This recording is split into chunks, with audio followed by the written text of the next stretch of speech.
여러분, 혹시 가마를 타고 가는 상투 튼 남성의 사진을 보신 적 있으신가요? 교과서에도 나오고 역사책에도 자주 등장하는 그 유명한 사진 말입니다.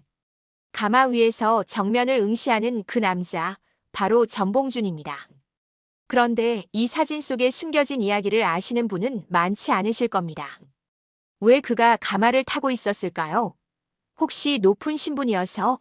아니면 예우를 받아서? 전혀 그렇지 않습니다. 그는 걸을 수조차 없었거든요. 1895년 2월 27일 전봉준은 서울로 압송되고 있었습니다. 그의 다리는 심하게 부상당한 상태였어요. 체포될 때 마을 장정이 휘두른 몽둥이에 정통으로 맞아서 말이죠. 요즘으로 치면 중요 범죄자를 호송하는데 들것을 준비한 것과 비슷한 상황이었던 겁니다. 그가 가마 위에서 카메라를 정면으로 응시하는 그 눈빛, 여러분은 어떻게 보이시나요? 체념, 분노, 아니면 담담함. 바로 그 눈빛 속에 조선 말기의 모든 비극과 희망이 담겨 있다고 해도 과언이 아닐 겁니다. 오늘 우리가 들려드릴 이야기는 152cm의 작은 체구로 수만 명의 농민군을 이끌었던 한 남자, 녹두장군 전봉준의 이야기입니다. 그는 왜 봉기를 일으켰을까요? 무엇이 그를 혁명가로 만들었을까요? 그리고 그의 꿈은 무엇이었을까요? 지금부터 역사 저널 시작하겠습니다. 1894년 12월 전라도 순창군 피로리의 작은 주막. 전봉준은 몇 명의 부하만 데리고 그곳에 숨어 있었습니다. 당시 상황을 상상해 보세요. 우금치 전투에서 참패한 후 한때 수만 명을 호령하던 총대장이 이제는 도망자 신세가 되어 누추한 주막에 몸을 숨기고 있는 겁니다. 지금으로 치면 전국에 수배령이 내려진 중요 인물이 시골 모텔에 숨어 있는 상황과 비슷했다고 볼 수 있죠. 그는 태인에 있는 김계남을 만나러 가려던 참이었습니다. 김계남, 그도 동학농민군의 주요 지도자였죠. 하지만 전봉준은 그곳에 도착하지 못했습니다. 왜냐고요? 그의 옛 부하 김경천이 밀고를 했기 때문입니다. 김경천, 이 이름을 기억하세요. 그는 본래 전봉준의 서기를 맡던 사람이었습니다. 요즘으로 치면 비서실장 같은 위치였던 거죠. 조직의 내부 사정을 누구보다 잘 아는 사람, 믿었던 사람이었던 겁니다. 김경천의 밀고로 마을 장정들이 주막을 포위했습니다. 한신현이라는 사람이 이끄는 마을 사람들이었어요. 여러분, 이 상황의 아이러니를 느끼시나요? 농민을 위해 싸웠던 전봉준을 정작 농민들이 포위한 겁니다. 물론 이들은 관의 압력이나 포상금 때문에 움직였겠지만 그래도 전봉준으로서는 얼마나 허무했을까요? 전봉준은 황급히 주막을 빠져나와 담을 넘으려 했습니다. 152cm의 작은 키, 그에게는 높은 담이었을 겁니다. 그가 담을 넘다가 장정이 휘두른 몽둥이에 맞아 고꾸라졌습니다. 그렇게 녹두장군은 붙잡혔어요. 한때 황토현에서 경군을 격파하고 전주성을 함락시키고 수만 명의 농민군을 이끌었던 그가 시골 주막에서 몽둥이 한 대에 쓰러진 겁니다. 역사의 아이러니가 이렇게 잔인할 수 있을까요? 더 비참한 것은 배신자 김경천의 말로였습니다. 그는 전봉준을 밀고 한 대가로 무언가를 받았을 겁니다. 하지만 기록에 따르면 그는 기득권층들에게 철저히 이용만 당하다가 버려졌다고 합니다. 떠돌이 생활을 하면서 비참하게 살다가 죽었다고 하죠. 배신의 대가는 그렇게 돌아왔습니다. 요즘 같으면 SNS에서 배신자의 최후라는 제목으로 화제가 되었을 법한 이야기네요. 전봉준의 키는 152cm였습니다. 조선시대 기준으로 5척이죠. 요즘 기준으로도 상당히 작은 키입니다.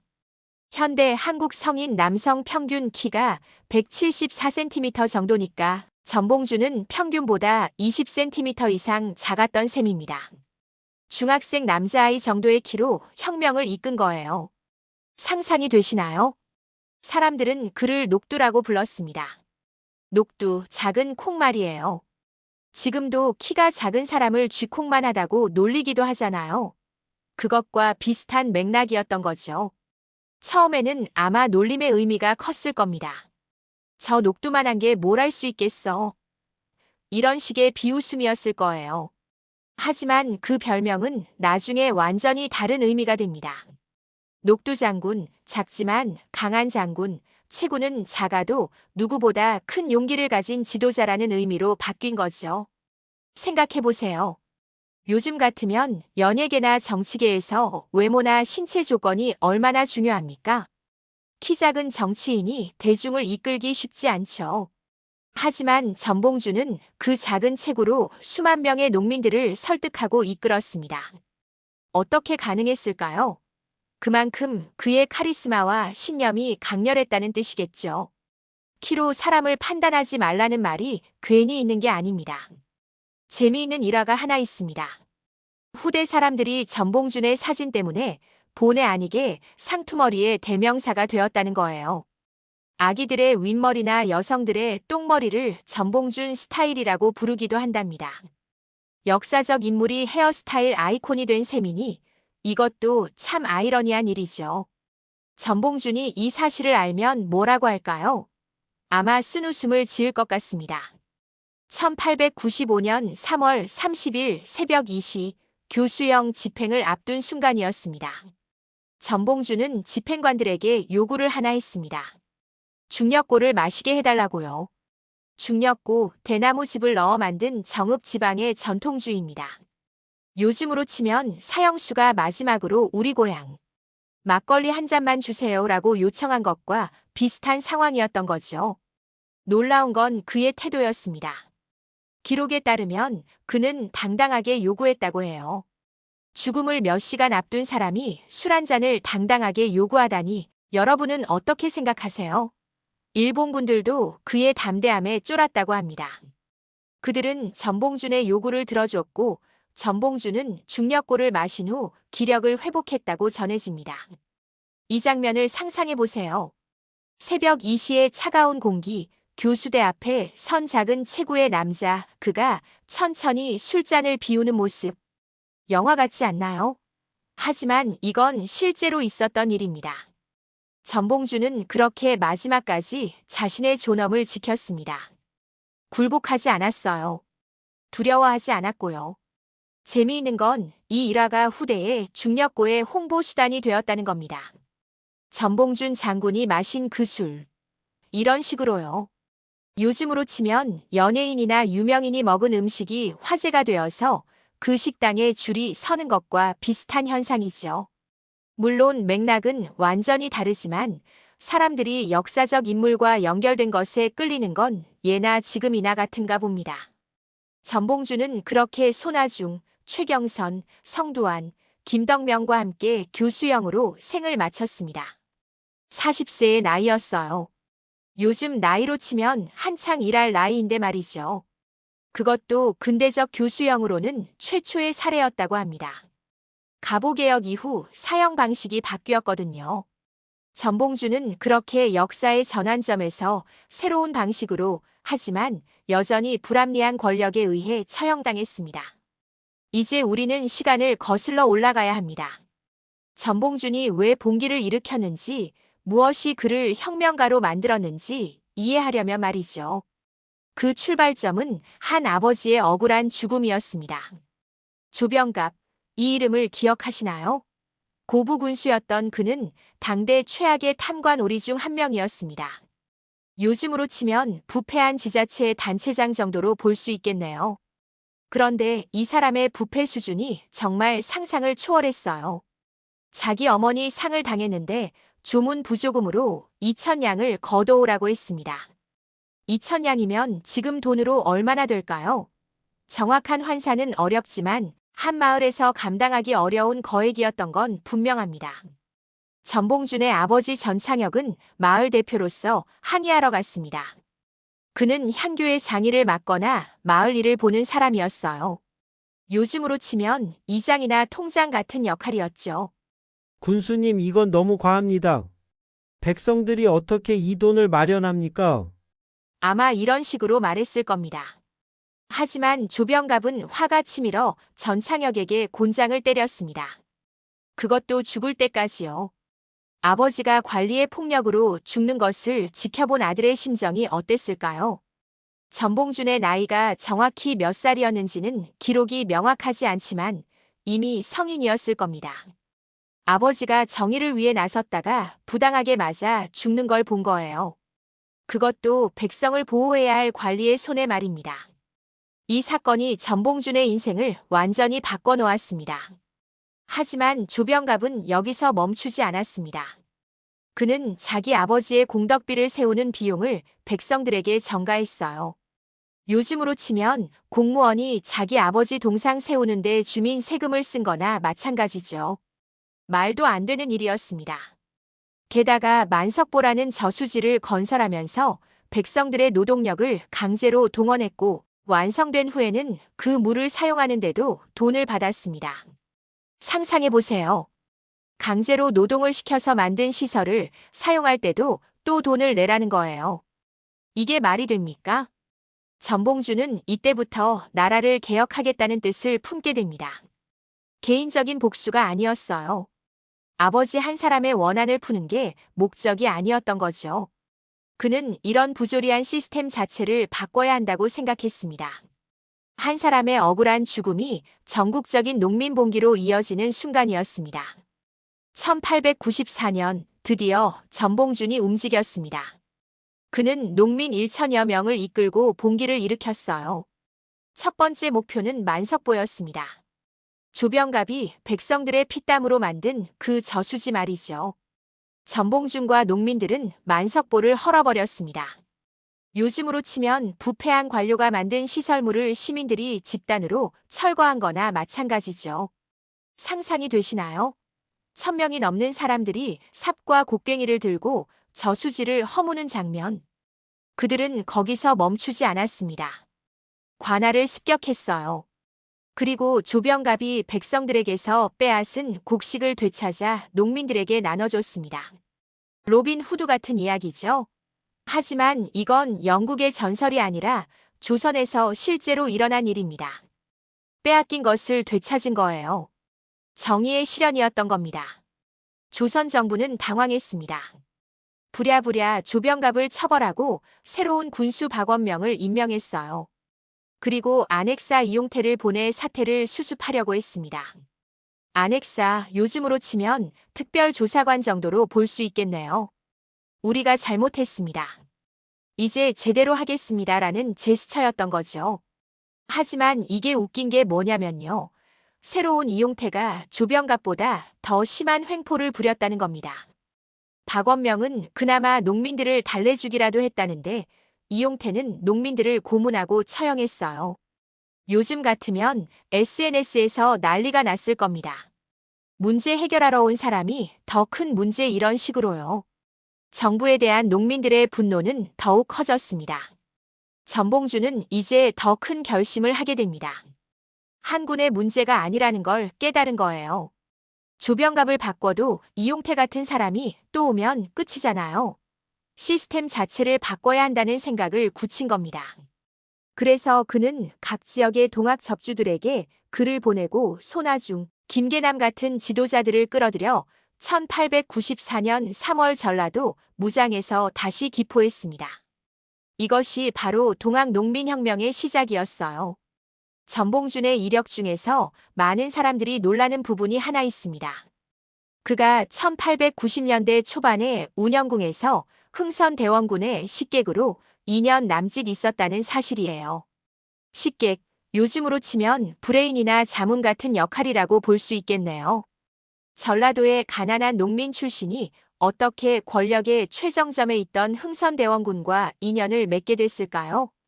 흥선대원군, 여러분도 아시다시피 고종의 아버지이자 조선 말기 실세였던 인물입니다. 그가 왜 전봉준 같은 사람을 곁에 두었을까요? 기록이 명확하지는 않지만 아마도 전봉준의 능력을 알아본 게 아닐까 싶습니다. 전봉준은 서당을 열어 아이들을 가르치기도 했고 한약방을 운영하기도 했고 풍수지리를 보거나 편지를 대필해주기도 했던 사람이에요. 요즘 말로 하면 멀티플레이어였던 거죠. 이 시기의 경험이 전봉준에게 큰 영향을 미쳤을 겁니다. 권력의 중심에서 조선 조정이 어떻게 돌아가는지, 지배층이 어떤 생각을 하는지 직접 본 거잖아요.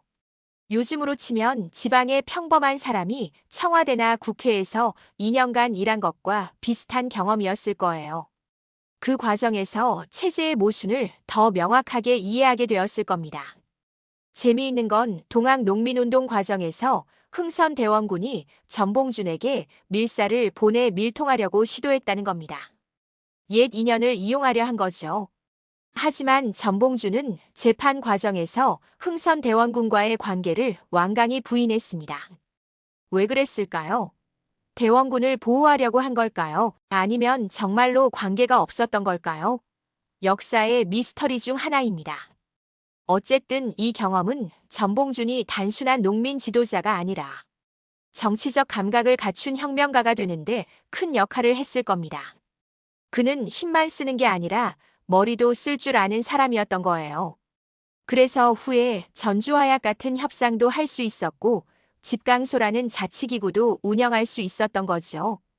이곳에서 믿기 어려운 일이 벌어졌습니다. 농민군이 전라도 가명군과 경군을 격파한 거예요.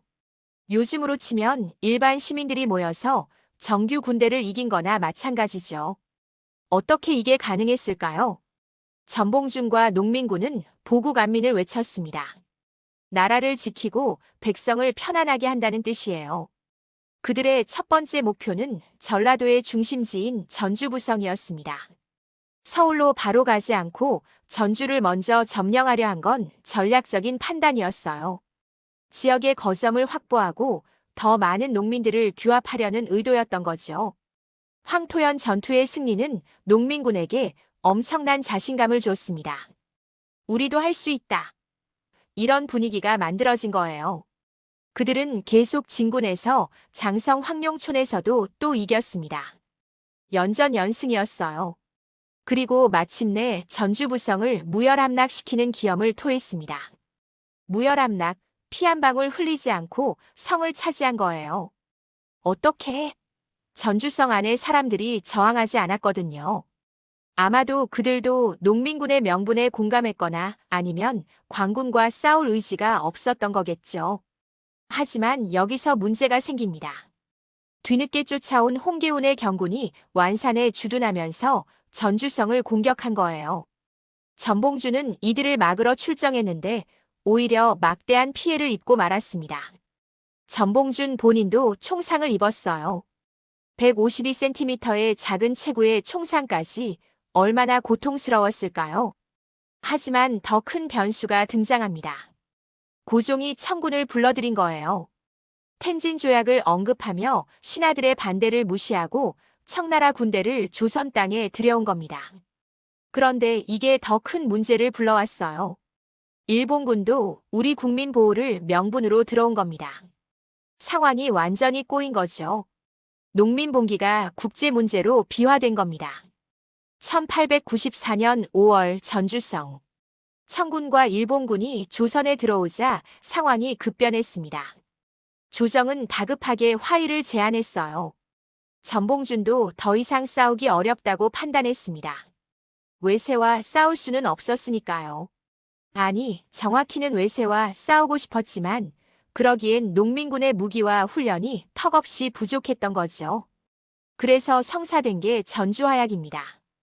이 협상이 얼마나 파격적이었는지 아시나요? 반란군과 정부가 평등한 입장에서 협상을 한 거예요. 요즘으로 치면 시위대와 정부가 협상 테이블에 앉은 거나 마찬가지죠. 그것도 일방적인 항복이 아니라 조건을 제시하는 협상이었습니다. 전봉준이 제시한 12개 조항을 보면 그의 생각을 알 수 있습니다. 불량한 양반을 처벌하라. 노비 문서를 소각하라. 천민의 대우를 개선하라. 백정이 쓰는 패랭이를 없애라. 불법 세금을 없애라. 일본과 내통한 자를 처벌하라. 이게 다 뭘 의미하는지 아시겠어요? 신분제 폐지, 부정부패 척결, 주권 수호예요. 요즘 말로 하면 사회개혁과 반일투쟁을 동시에 요구한 거죠. 정부는 이 조건들을 받아들였습니다. 아니, 받아들이는 척했다고 해야 정확하겠네요. 일단 농민군을 해산시키는 게 급했으니까요. 전봉준도 이걸 몰랐을까요? 아마 알았을 겁니다. 하지만 일단 명분을 확보하는 게 중요했던 거죠. 화약을 통해 농민군의 요구가 공식적으로 인정받았으니까요. 전주화약 이후 농민군은 전주성에서 퇴거해 해산했습니다. 하지만 완전히 흩어진 건 아니에요. 각 지역에 집강소라는 자치기구를 설치했거든요. 집강소, 요즘으로 치면 주민자치위원회 같은 거예요. 전봉주는 관찰사 김학진과 협력해서 집강소를 공인받았고 전주의 대도소라는 총본부를 설치했습니다. 그리고 전라좌도의 집강소들을 총괄했어요. 이게 얼마나 혁명적인지 아시나요? 백성들이 직접 지역을 관리하는 거예요. 관리들의 횡포를 감시하고 세금을 제대로 거치게 하고 정의를 실현하는 거죠. 물론 모든 집강소가 잘 운영된 건 아니었습니다. 어떤 곳은 폭력을 행사하기도 했고 전봉준도 통제하는 데 애를 먹었다고 해요. 하지만 그래도 백성들이 스스로 다스리는 시스템을 만들었다는 것 자체가 의미가 있었죠.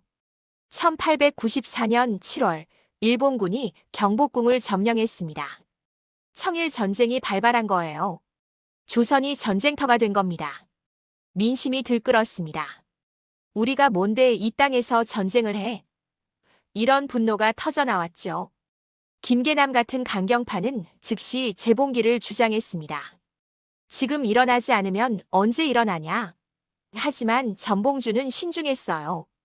그는 세 가지 이유를 들어 재봉기를 반대했습니다. 첫째, 농민군의 무기와 훈련이 부족하다. 둘째, 외세의 군사력이 너무 강하다. 셋째, 전주화약의 약속이 아직 지켜지는지 지켜봐야 한다. 하지만 김계남이 먼저 기포하려 하자 전봉준도 어쩔 수 없었습니다. 분열되면 더 약해지니까요.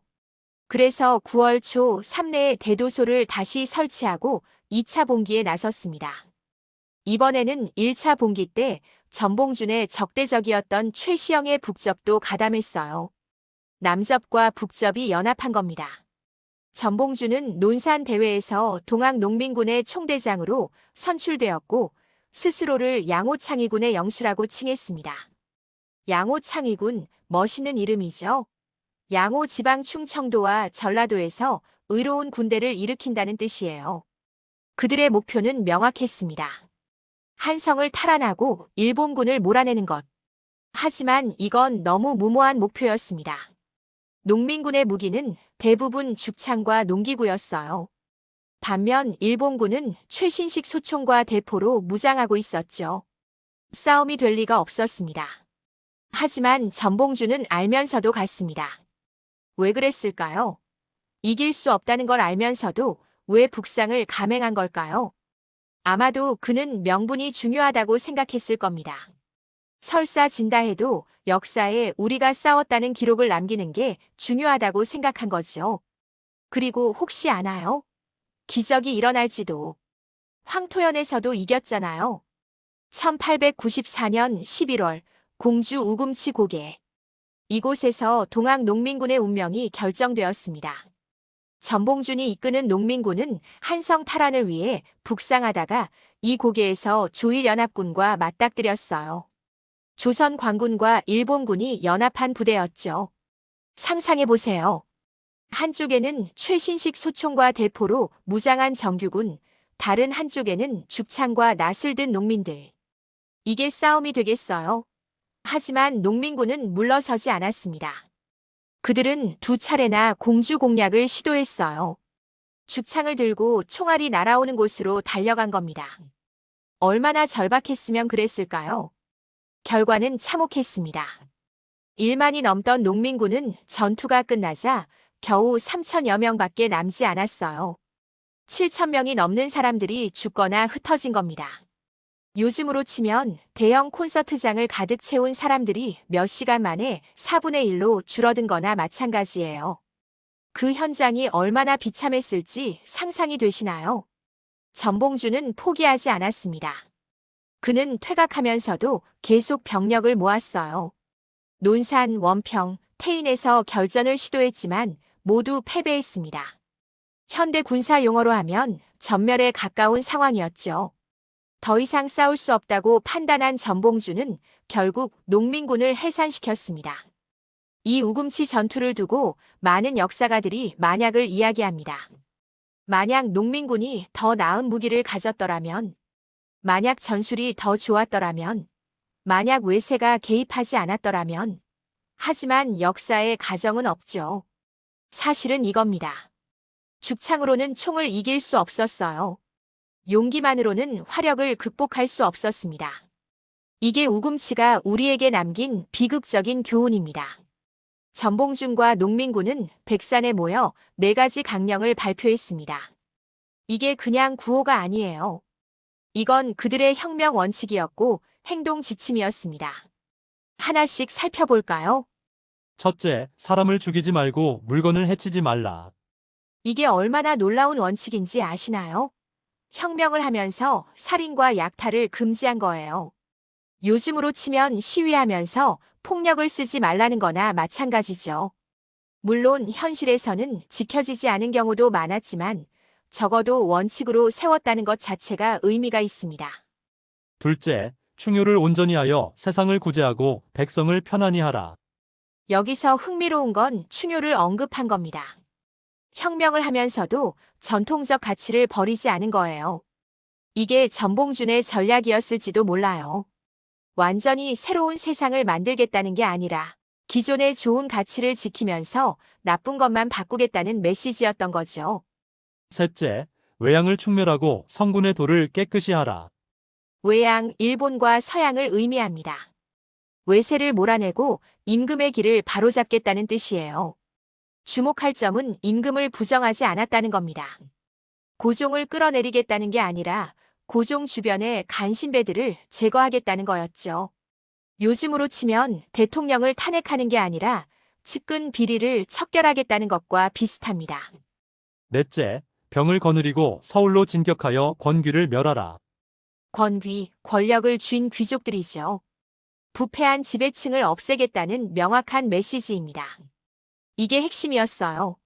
전봉준의 혁명은 단순히 세금을 줄여달라는 게 아니었어요. 부패한 지배 구조 자체를 바꾸겠다는 거였습니다. 이 4가지 강령을 보면 전봉준이 단순한 농민 지도자가 아니었다는 걸 알 수 있습니다. 그는 정치적 비전을 가진 혁명가였어요. 그는 농민 봉기를 체계적인 혁명으로 발전시킨 겁니다. 동학농민군에는 전봉준 외에도 중요한 지도자들이 여럿 있었습니다. 그중 가장 주목할 만한 인물이 김계남이에요. 전봉준과 김계남의 관계는 복잡합니다. 동지이면서도 라이벌 협력자이면서도 경쟁자였던 거죠. 김계남은 남원을 근거지로 전라우도의 집강소를 통솔했어요. 전봉준이 전라좌도를 맡았다면 김계남은 전라우도를 맡은 거죠. 요즘으로 치면 지역별 조직의 수장들이었다고 볼 수 있습니다. 하지만 둘의 성향은 달랐어요. 전봉준이 신중하고 협상을 중시했다면 김계남은 강경하고 즉각적인 행동을 선호했습니다. 2차 봉기 때 김계남이 먼저 기포하려 한 게 대표적인 예입니다. 전봉준은 아직 때가 아니라고 생각했지만 김계남은 기다릴 수 없었던 거죠. 이런 차이가 때로는 갈등을 낳기도 했을 겁니다. 하지만 큰 틀에서는 같은 목표를 향해 나아갔어요. 부패한 체제를 바꾸고 백성들을 위한 세상을 만들겠다는 목표 말입니다. 재미있는 건 김계남이 효수된 사진이 한때 전봉준의 시신이라고 잘못 알려졌다는 겁니다. 1980년대까지도 위인전에 김계남의 사진이 전봉준이라고 실려 있었대요.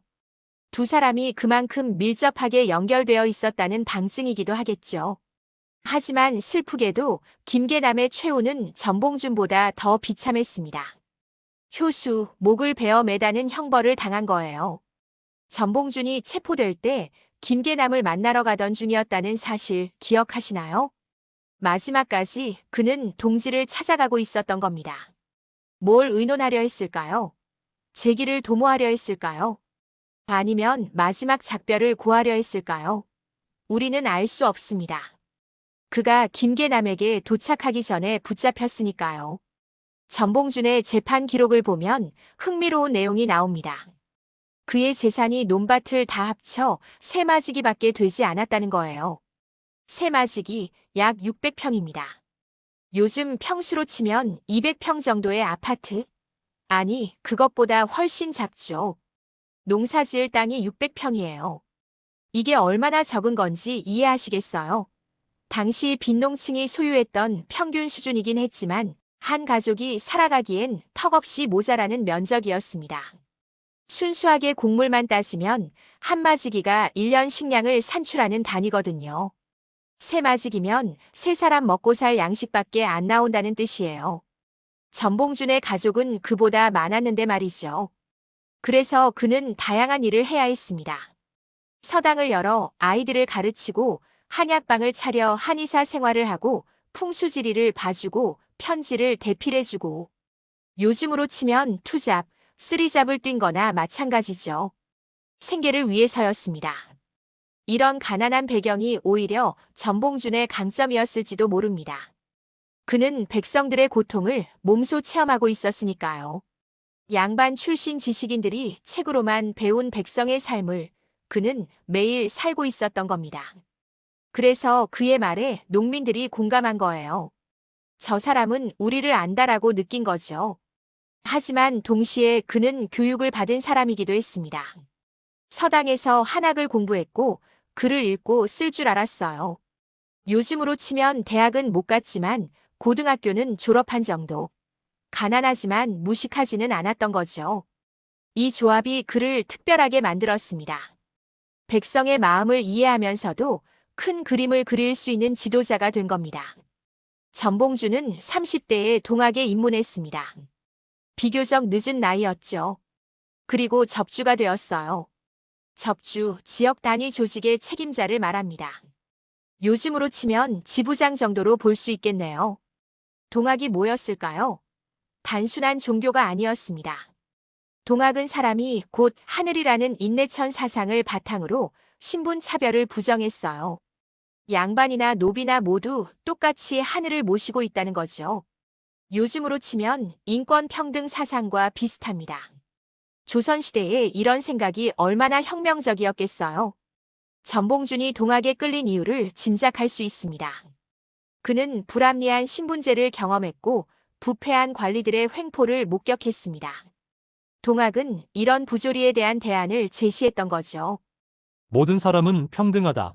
하늘이 내린 권리를 누구도 빼앗을 수 없다. 이런 메시지가 전봉준의 마음을 움직인 겁니다. 1893년 전봉준은 금구 집회에 참여합니다. 금구 집회는 보훈 집회와 비슷하지만 다른 성격이었어요. 보훈 집회가 교주 신원운동의 연장선이었다면 금구 집회는 정치적 색채가 더 강했습니다. 척양척의 서양과 일본을 물리치자는 구호를 외친 거죠. 이미 이때부터 전봉준은 단순한 종교 활동을 넘어 정치적 저항을 준비하고 있었던 겁니다. 남접과 북접의 차이도 중요합니다. 최시영의 북접이 조정과 타협적이었다면 손아중을 중심으로 한 남접은 더 급진적이었어요. 전봉준은 남접에 속했습니다. 그의 성향이 어땠는지 알 수 있는 대목이죠. 그는 타협보다는 투쟁을, 협상보다는 실천을 선택한 사람이었습니다. 그래서 고부봉기가 단순히 학정에 대한 우발적 반응이 아니라 동학도들의 조직화와 정치, 세력화라는 맥락에서 일어난 거라고 볼 수 있습니다. 전봉준은 준비된 혁명가였던 거예요. 새야 새야 파랑새야 녹두밭에 앉지 마라. 녹두꽃이 떨어지면 청포장수 울고 간다. 이 민요를 아시나요? 바로 전봉준과 동학 농민혁명을 노래한 파랑새입니다. 전봉준의 봉기와 실패는 조선 백성들의 기억에 남았고 사람들은 이를 노래로 불렀어요. 호남 지방에서는 광복 후에도 자주 불렸다고 합니다. 노랫말을 해석해 볼까요? 새야 새야 파랑새야. 파랑새는 아마도 청나라나 일본 또는 광군을 의미하는 것 같습니다. 녹두밭에 앉지 마라. 녹두는 전봉준을, 녹두밭은 농민군을 의미하겠죠. 녹두꽃이 떨어지면 전봉준이 패배하면 청포장수 울고 간다. 청포장수는 일반 백성들을 의미합니다. 전체적인 의미는 이렇습니다.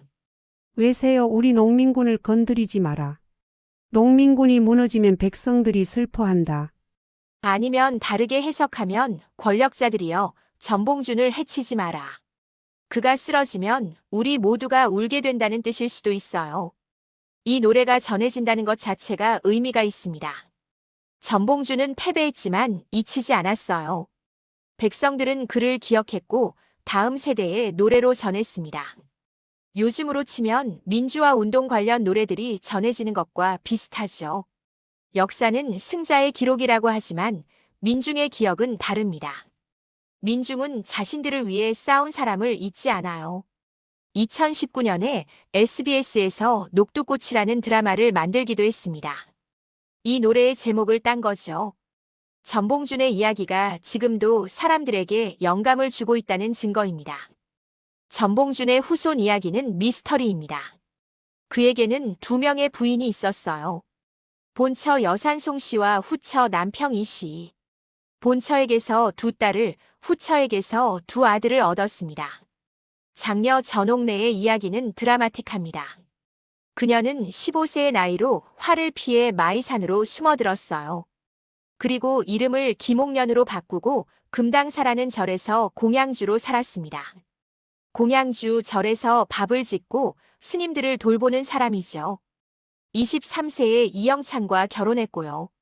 놀라운 건 1970년에 갑오동학혁명 기념문화제가 열리자 그제야 나타나서 자신이 전봉준의 딸이라고 밝힌 겁니다. 75년을 숨어 살았던 거예요. 75년 거의 평생을 자신의 정체를 숨기고 산 거죠. 얼마나 두려웠을까요? 역적의 딸이라는 낙인이 얼마나 무서웠으면 평생을 숨어 살았을까요? 전옥래는 그의 91세로 사망했습니다. 그녀가 세상을 떠나기 전에라도 아버지의 명예가 회복되는 걸 봤다는 게 다행이라면 다행일까요? 문제는 남계 후손입니다. 장남 전용규는 후사 없이 사망했고 차남 전용현은 행방불명됐어요.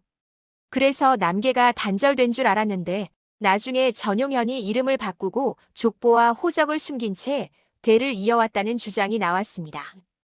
2004년 특별법 제정으로 유족 신청을 한 사람들이 45명 나타났는데 전봉준의 시신이 수습되지 않아 유전자 감식이 불가능했어요.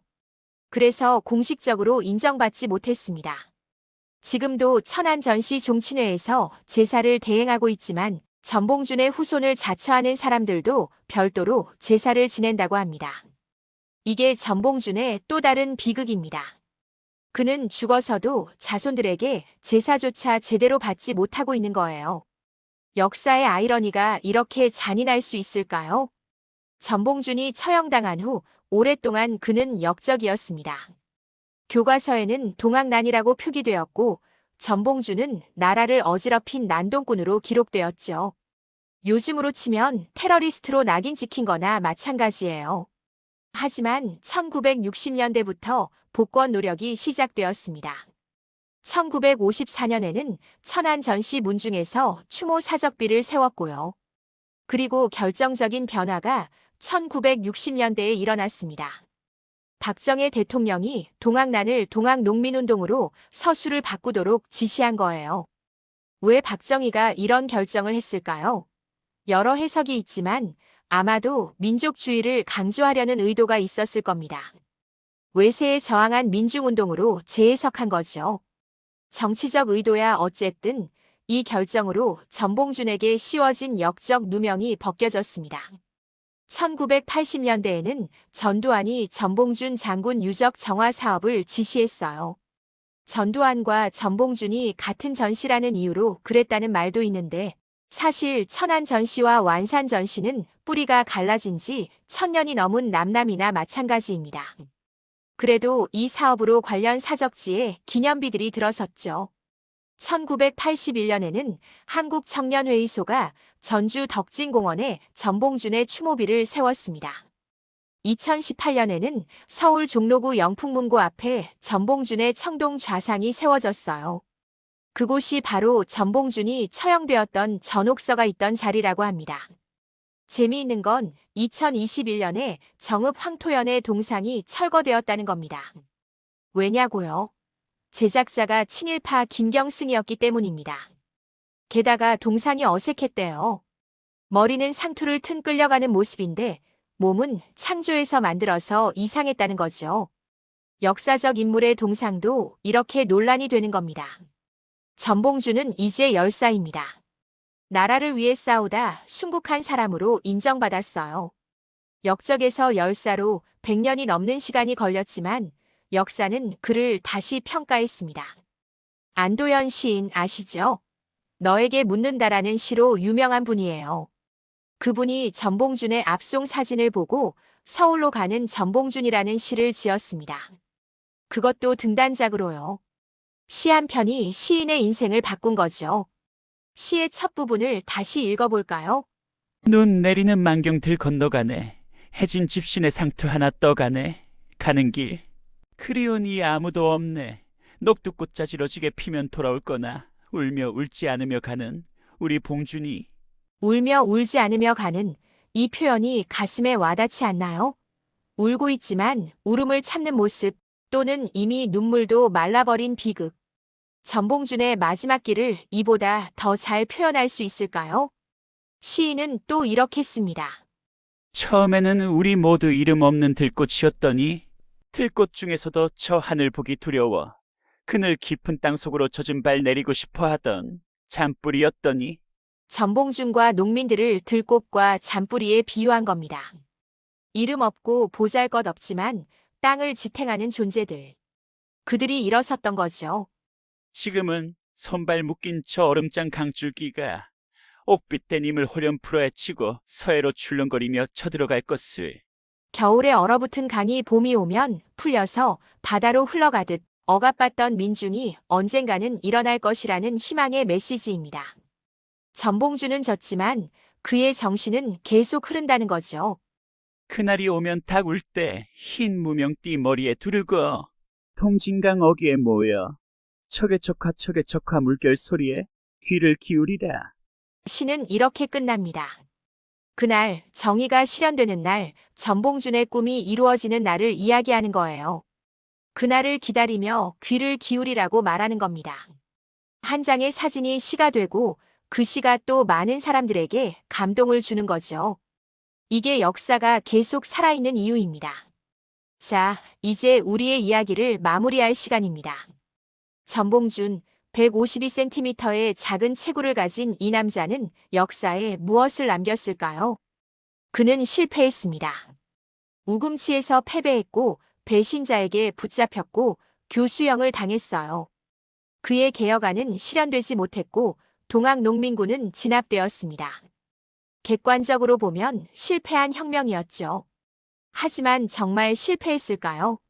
전봉준이 외친 사람이 곧 하늘이라는 인내천 사상, 신분 차별 철폐, 부패 척결, 이런 가치들은 어떻게 되었나요? 시간이 걸렸지만 결국 실현되었습니다. 조선은 망했고 신분제는 폐지되었고 대한민국은 민주공화국이 되었어요. 전봉준이 꿈꿨던 세상이 온 거죠. 늦었지만 왔어요. 전봉준의 진짜 승리는 여기에 있습니다. 그는 씨앗을 뿌렸어요. 백성도 주인이 될 수 있다는 씨앗, 불의에 저항할 수 있다는 씨앗, 더 나은 세상을 만들 수 있다는 씨앗. 그 씨앗들이 후대에 싹을 틔운 겁니다.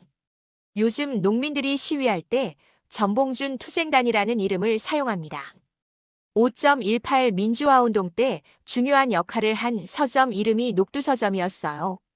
전봉준의 이름과 정신이 계속 이어지고 있는 겁니다. 키가 작다고 놀림받던 녹두, 가난해서 여러 가지 일을 전전하던 청년, 아버지를 잃고 분노하던 아들, 그가 152cm의 거인이 된 이유는 뭘까요? 그는 두려움보다 정의를, 안전보다 신념을, 타협보다 실천을 선택했기 때문입니다.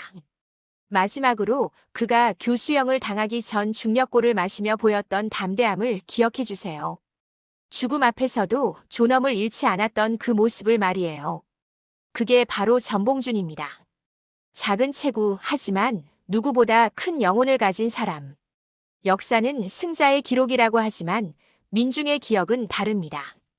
백성들은 자신들을 위해 싸운 사람을 잊지 않아요. 파랑새 노래가 전해지고 시인이 시를 쓰고 드라마가 만들어지는 이유가 여기에 있습니다. 전봉주는 죽었지만 죽지 않았습니다. 그의 몸은 사라졌지만 정신은 남았어요. 우리가 부조리에 분노할 때, 불의에 저항할 때, 더 나은 세상을 꿈꿀 때 전봉주는 우리 곁에 있습니다. 152cm의 거인으로 말이죠.